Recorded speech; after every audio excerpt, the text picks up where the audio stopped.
Hello students, आपका एक बार फिर से स्वागत है मेरे यूट्यूब चैनल स्टडी विद सृष्टि में। आज हम करने वाले हैं क्लास 10th का लखनवी अंदाज चैप्टर, जिसके लेखक हैं यशपाल जी। इस चैप्टर के लेखक हैं। ठीक है, अब आइए हम चैप्टर को शुरू करते हैं। तो ये चैप्टर है, ये पहले मैं इसके बारे में बता देती हूँ थोड़ा सा आपको। ये एक घटना थी जो घट गई। ये प्रॉपर कहानी नहीं है कि मेन कैरेक्टर्स ये हैं, फिर उन्होंने ये किया वो क्या, इसमें ऐसा कुछ भी नहीं है। जैसे हम नॉर्मली देखते हैं और उस घटना को हम कॉपी में उतार दें, नोटबुक में अपनी लिख लें, ऐसी नॉर्मल घटना है। जो एक घटना थी वो घट गई। इसमें ऐसे ही ये पूरी स्टोरी होने वाली है। आइए अब हम देखते हैं। आपको बिल्कुल भी नहीं लगेगा कि ये एक कहानी थी, आपको सच में यही लगेगा कि एक घटना थी जो घट गई। तो आइए हम लोग देखते हैं हमारा चैप्टर। लेखक अपने सफ़र की शुरुआत का हिस्सा बताते हुए कहते हैं कि लोकल ट्रेन चलने का समय हो गया था, इसलिए ऐसा लग रहा था कि जैसे वह लोकल ट्रेन चल पड़ने की हड़बड़ी या बेचैनी में फूंक मार रही थी। अब वो लोकल ट्रेन में सफ़र करने वाले थे, जो लेखक थे वो लोकल ट्रेन में सफ़र करने वाले थे।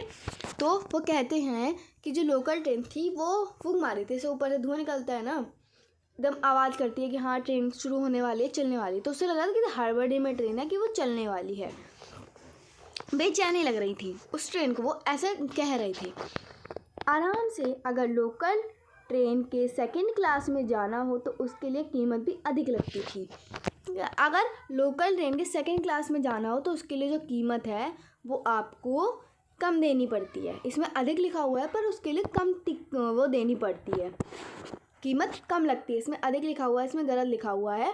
मैं आपको बता रही हूँ कि कम देनी पड़ती है सेकंड क्लास में जाने के लिए लोकल ट्रेन में।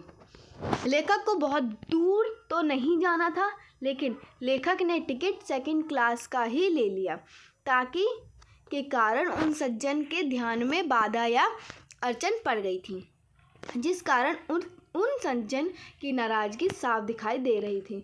लेखक उन सज्जन की नाराज़गी को देखकर सोचने लगे, हो सकता है वह सज्जन में किसी कहानी के लिए कुछ सोच रहे हों, या ऐसा भी हो सकता है कि लेखक उन सज्जन के खीरे जैसी तुच्छ वस्तु का शौक करते देख लिया था और इसी के हिचकिचाहट के कारण वह नाराज़गी में हूँ। अब वो कहते हैं कि जो सेकंड क्लास का टिकट था उन्हें दूर तो नहीं आना था, पर वो ज़्यादा था। ठीक है, वो ज़्यादा था। लेकिन लेखक कहते हैं नहीं, सॉरी, टिकट जो था वो कम का था। ठीक है, लेकिन लेखक जो कहते हैं कि सेकंड क्लास में उन्होंने ले लिया, तो एकदम वो हड़बड़ाते हुए जब वो ट्रेन में चढ़े, उन्होंने फटाफट टिकट लिया और जाके सेकंड क्लास की सीट पर जाके बैठ गए। उनको सीट मिली थी। अब उनके सामने एक नवाब साहब बैठे हुए थे। नवाब साहब मतलब सामंतवादी। इसमें जो है ना वो सामंतवादी, जब जो हम पे राज कर चुके हैं सामंतवादी, उस टाइम सामंतवादी तो नहीं रहे थे, वो राज कर चुके थे, उनका राज खत्म हो गया था 1947 के बाद, हमारा देश आज़ाद हो गया था। उसके बाद कोई नवाब साहब ने, कोई सामंतवादी ने, वो सब पुराना हो चुका था। लेकिन वो तो अपने आप को वो समझते थे कि हाँ हम नवाब हैं, हमने इनके ऊपर राज किया है, तो वो समझते कि हाँ हम नवाब हैं, तो उनको नवाब साहब कहते थे। तो उनके सामने एक सज्जन बैठे हुए थे, वो थे नवाब साहब, वो एक सामंतवादी थे। ठीक है, तो वो जैसे ही आए वो बैठे, उन सज्जन ने उनको बड़े उससे देखा, तो उन्हें पहले लगा कि क्या पता वो भी कोई कहानी लिखते के लेखक हो, जिससे कि वो सोच रहे हों। तो वो सोचने लगे एकदम। फिर उन्हें लगा कि कहीं ऐसा तो नहीं कि मैंने उन्हें, जो उनका खीरा है, उनके बगल में एक तौली पे खीरे रखे हुए थे, 2 चिकने एकदम खीरे रखे हुए थे, मतलब बिना छिले हुए खीरे रखे हुए थे। तो उन्हें लगा कि मैंने उनके खीरे जैसी मतलब वस्तु का शौक़ रखते हुए देख लिया, तो इसलिए शायद वो नाराज़गी से मुझे देख रहे हैं। उन नवाब साहब ने लेखक के साथ सफ़र करने के लिए किसी भी प्रकार की कोई खुशी जाहिर नहीं की।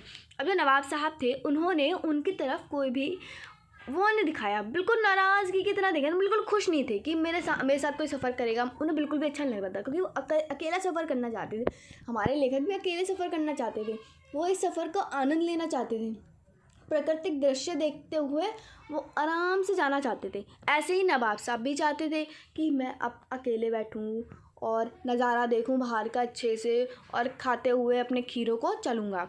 तो वो भी ये सोच रहे थे और लेखक भी ये सोच रहे थे। लेकिन अब उन दोनों को सीट मिल गई सेम। आमने सामने हो गए। अब क्या हुआ, तो उन्होंने बिल्कुल भी जो खुशी जाहिर नहीं की थी।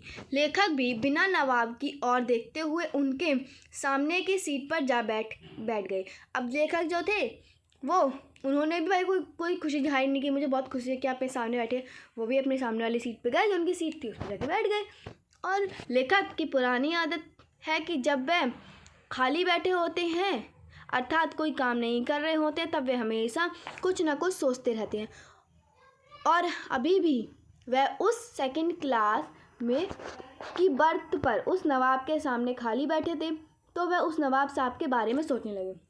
जो हमारे लेखक है यशपाल जी, वो खाली बैठे होते हैं ना, तो हमेशा कुछ ना कुछ सोचने लग जाते हैं कि अपने कोई बात कहानी के बारे में या फिर कुछ सामने दिख जाए तो उसके बारे में सोचने लग जाते हैं। तो ऐसे ही वो खाली बैठे थे, वो नवाब साहब के बारे में सोचने लगे। लेखक उस नवाब साहब के बारे में अंदाज़ा लगाने लगे कि नवाब साहब को किस तरह की परेशानी और हिचकिचाहट हो रही होगी। वो ये सोचने लगे नवाब साहब को किस तरह की परेशानी है, पता नहीं क्या हिचकिचाहट है उनके मन में, जो कि वो ना खुश नहीं दिखाई दे रही।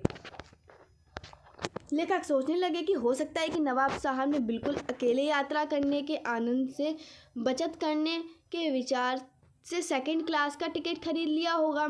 अब उनको यह सहन नहीं हो रहा होगा कि शहर का कोई भी सफ़ेद कपड़े पहने हुए व्यक्ति उन्हें इस तरह बीच वाले दर्जे में सफ़र करता देखे।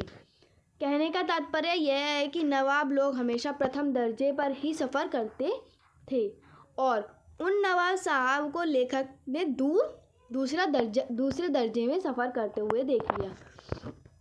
अब जो नवाब साहब थे उन्हें तो सेकंड क्लास का टिकट लिया था, क्योंकि वो फर्स्ट क्लास के टिकट से थोड़ा कम था, ठीक है।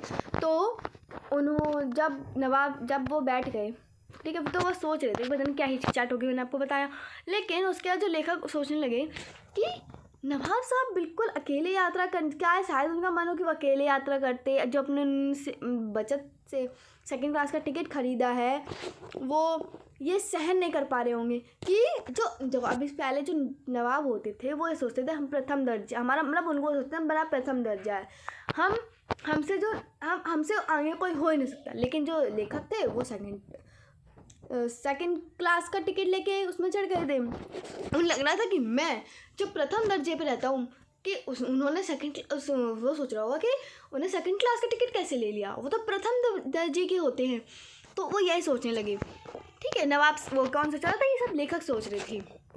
शायद सफ़र करते हुए देख लिया इसलिए वो गुस्सा हो रहे हैं कि सेकंड क्लास के टिकट लेके उन्हें सफ़र करते हुए देख लिया, शायद वो इसलिए परेशान हो रहे होंगे। उन्होंने ये सोच लिया, किसने, लेखक ने।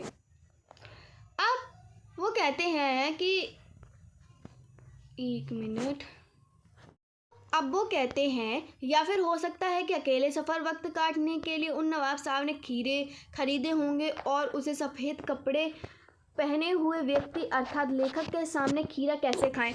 अब वो ये भी सोचने लगे कि शायद उन्होंने मतलब अकेले खीरे खाने के लिए ख़रीदे हों कि मैं अपने सफ़र में खीरे खाते हुए जाऊंगा आराम से।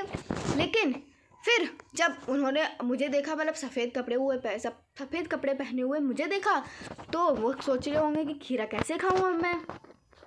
यह सोचकर शायद उन्हें परेशानी हो रही होगी। अब वो सोचते हैं कि शायद उनको परेशानी हो रही हो, ये सोच के लेखक बताते हैं कि नवाब साहब के सामने वाली बर्थ पर आंखें झुकाए तो बैठे थे, किंतु आंखों को कोने से अर्थात तिरछी नज़रों से छुपकर नवाब साहब की ओर देख रहे थे। अब जो लेखक है वो कहते हैं कि मतलब जो मैं हूँ, जो लेखक है वो खिड़की के साइड मुँह करके बैठे हुए थे, बाहर का नज़ारा देख रहे थे। लेकिन वह एक जो तिरछी निगाहें थी वो किसको देख रहे थे, नवाब साहब को देख रहे थे। वो एक तिरछी मतलब आंखें टेढ़ी करके, मतलब देख सामने नहीं है पर थोड़ी सी निगाह तिरछी करके देख नवाब साहब को रहे। और ऐसे ही नवाब साहब भी बैठे थे खिड़की के साइड मुँह करके, क्योंकि उन्हें नहीं देखना था लेखक को, उनको पसंद नहीं आ रहा था कि वो मेरे सामने बैठ गए, मतलब मैं नवाब साहब होते हुए भी मेरे सामने ये बैठ गए, तो उन्हें भी अच्छा लग रहा था। तो वो भी ऐसे तिरछी निगाह से देख रहे थे। अब ये ना लेखक को पता था कि वो मुझे तिरछी निगाह से देख रहे हैं, ना ही नवाब साहब को पता था कि वो मुझे तिरछी नज़रों से देख रहे हैं। अब नवाब साहब कुछ देर तक तो गाड़ी की खिड़की से बाहर देखकर वर्तमान स्थिति तक गौर करते रहे थे।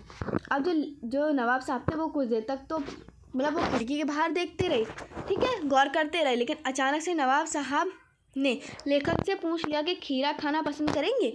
तो अब अचानक से जो नवाब साहब थे उन्होंने पूछ लिया कि आप खीरा खाना पसंद करेंगे, क्या आप खीरा खाएंगे। इस तरह अचानक से नवाब साहब का व्यवहार में परिवर्तन हुआ और लेखक को कुछ अच्छा नहीं लगा। अब एकदम से जो नवाब साहब थे, पहले तो एकदम मतलब परेशान से और गुस्से की नज़र से देख रहे थे, नाराज़गी की नज़र से देख रहे थे, और फिर अचानक से उन्होंने उन्हें खीरा ऑफ़र किया, खीरा खाने के लिए बोल दिया। अब जो लेखक थे वो सोचने लगे कि अब इतना परिवर्तन कैसे आ गया, अभी तो ये बहुत नाराज़ लग रहे थे मुझसे, पर अब एकदम पर से मुझे उन्हें अच्छा नहीं लगा कि उन्होंने एकदम ना खीरा ऑफ़र किया। तो नवाब साहब ने खीरे का शौक़ को लेखक को देख लिया था। अब जो नवाब साहब के खीरे के शौक़ को जो लेखक ने देख लिया था कि खीरे का कितना शौक़ है नवाब साहब को।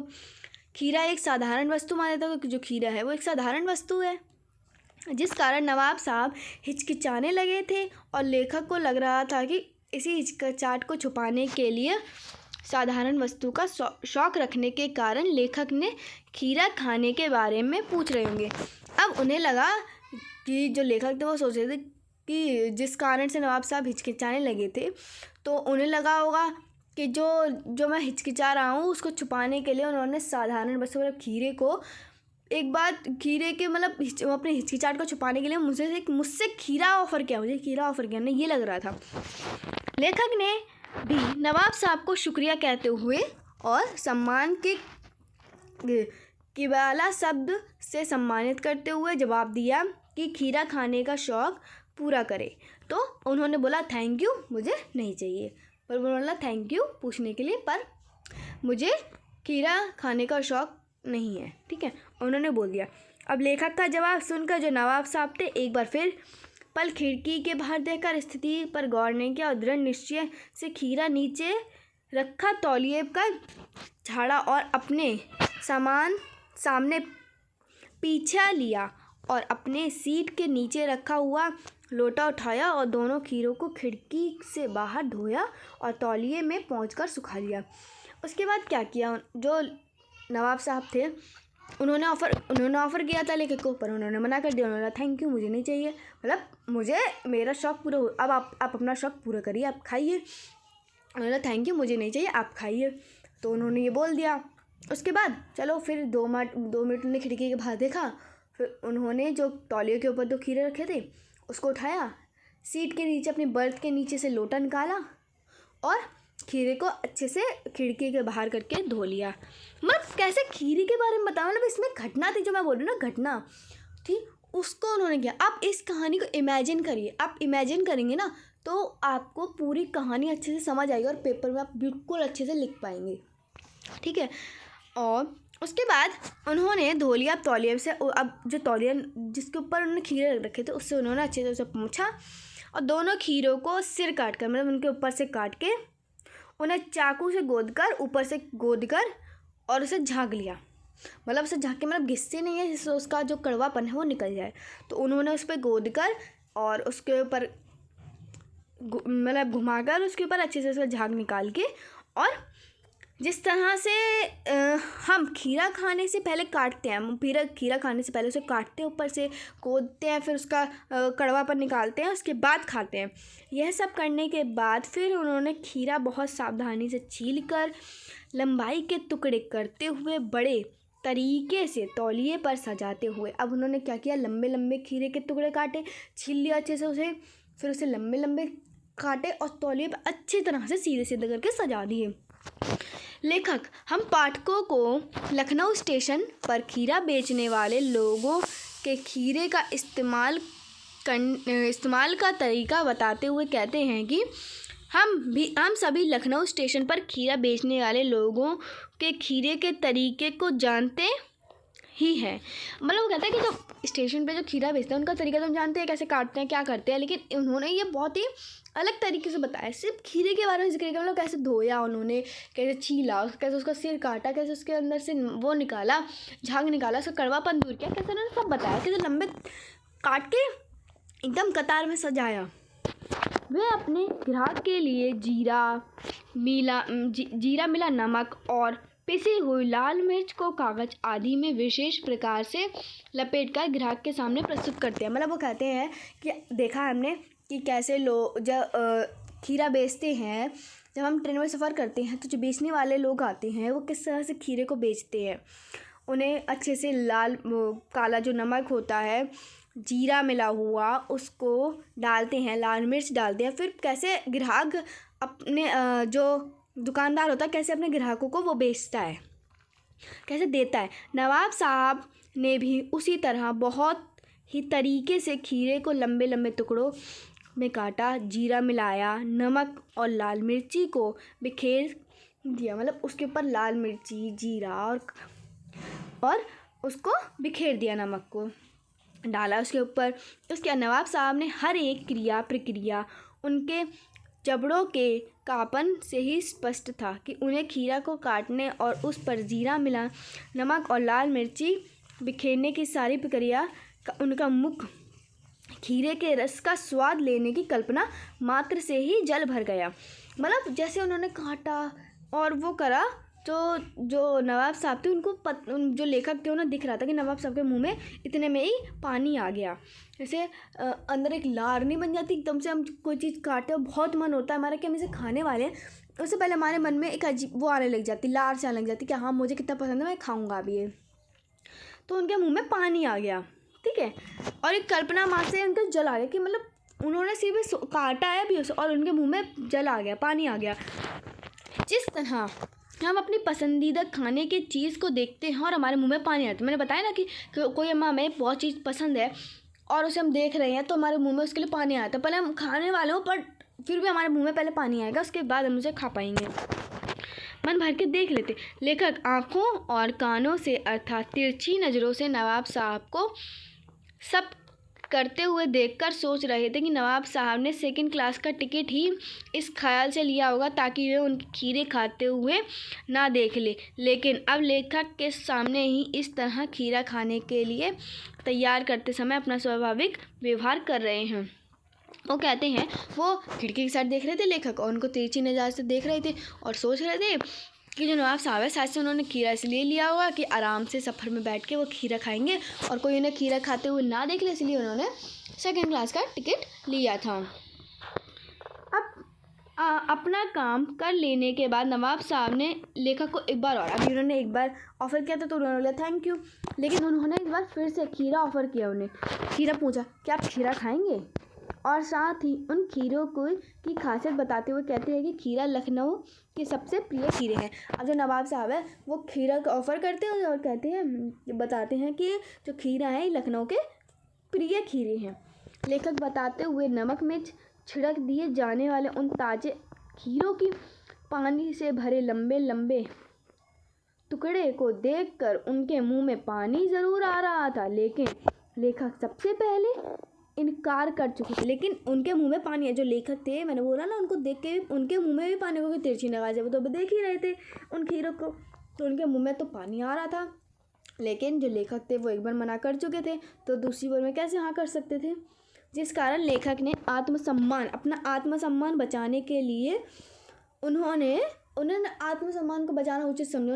मतलब उन्हें अपना आत्मसम्मान बचा रहा था, क्योंकि एक बार मना कर चुके थे, अगर दूसरी बार हाँ बोल देते तो वो सोचा कितना लालची है ये, कि मतलब पहली बार में मना कर दिया, दूसरी बार में जब मैंने काट के रखे तो उसने खा लिए।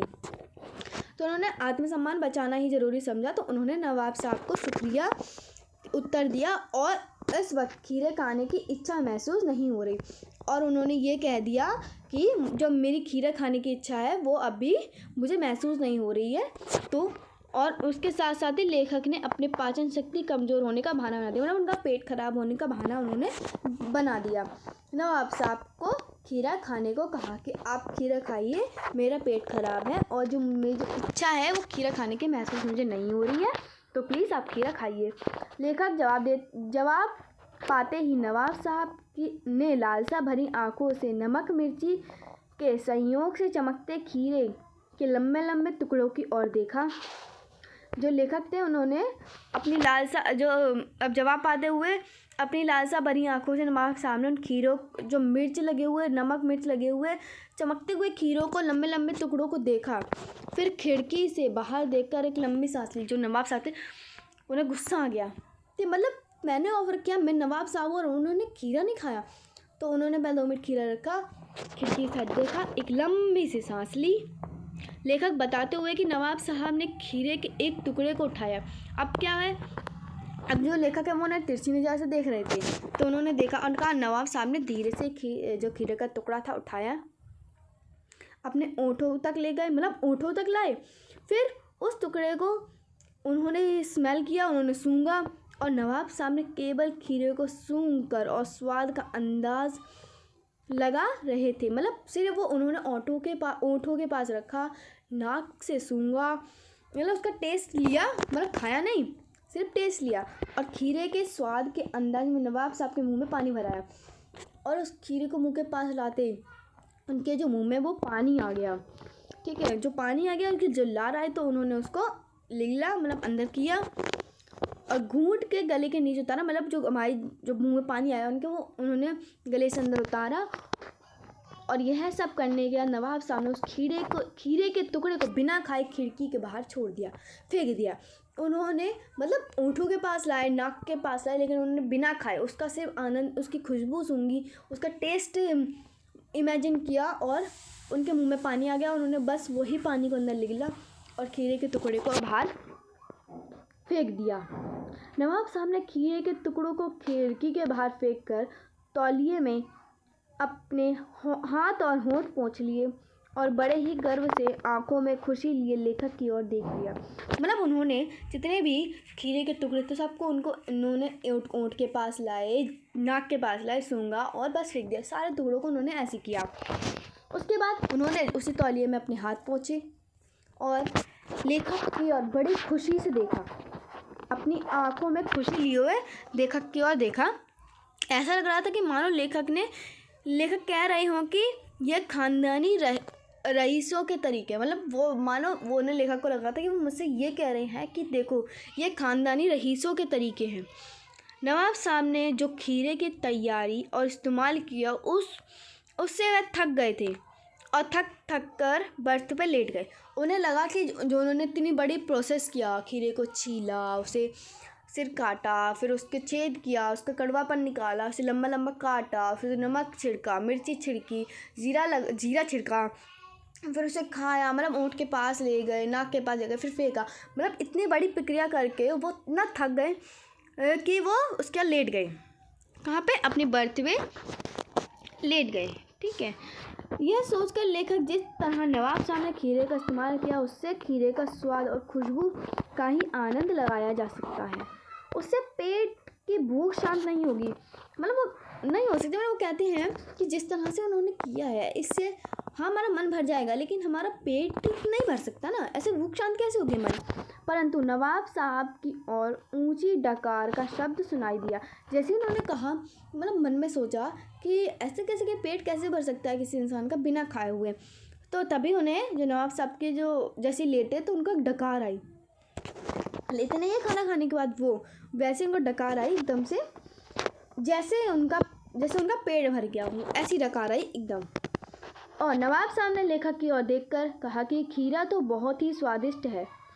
अब जो नवाब साहब थे उन्होंने लेखक की साइड देख कर कहा कि जो खीरा था वो बहुत स्वादिष्ट है, लेकिन जल्द पचने वाला नहीं होता। लेकिन जल्दी जब पचने वाला होता है, जो जल्द खीरा कहते वो कहते हैं नवाब साहब, जो खीरा है वो जल्दी नहीं पचता। और साथ बेचारा बदनसीब पेट पर बोझ डाल देता है। वो कहते हैं नवाब साहब उन्होंने खीरा नहीं खाया ना, सिर्फ उनका टेस्ट लिया, तो वो कहते हैं मैं तो इससे ही पेट भर गया।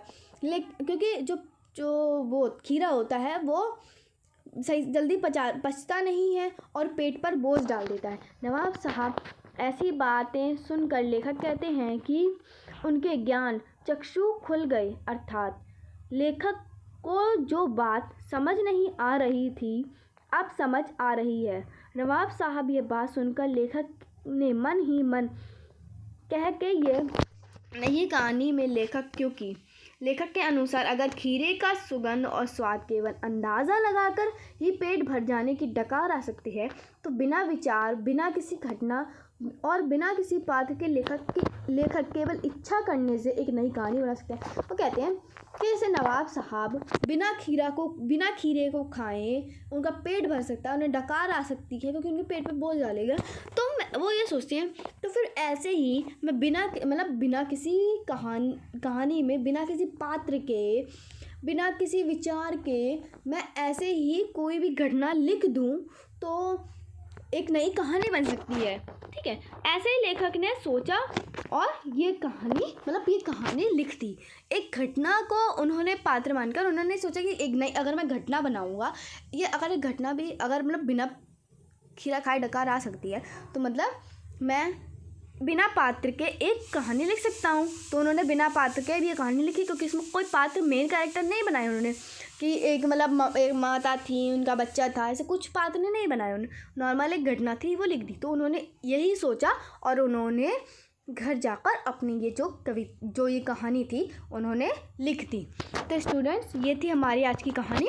अगर आपको ये कहानी पसंद आई हो और मेरा पढ़ाने का तरीका पसंद आए तो प्लीज़ मेरे चैनल को लाइक कीजिएगा, शेयर कीजिएगा और मेरे चैनल को सब्सक्राइब कर लीजिएगा। और जिन बच्चों ने मेरे चैनल को सब्सक्राइब नहीं किया है वो सब्सक्राइब कर ले और बेल आइकन को भी प्रेस कर ले, जिससे मेरी आने वाली वीडियो का नोटिफिकेशन आपको सबसे पहले मिल सके। Thank you.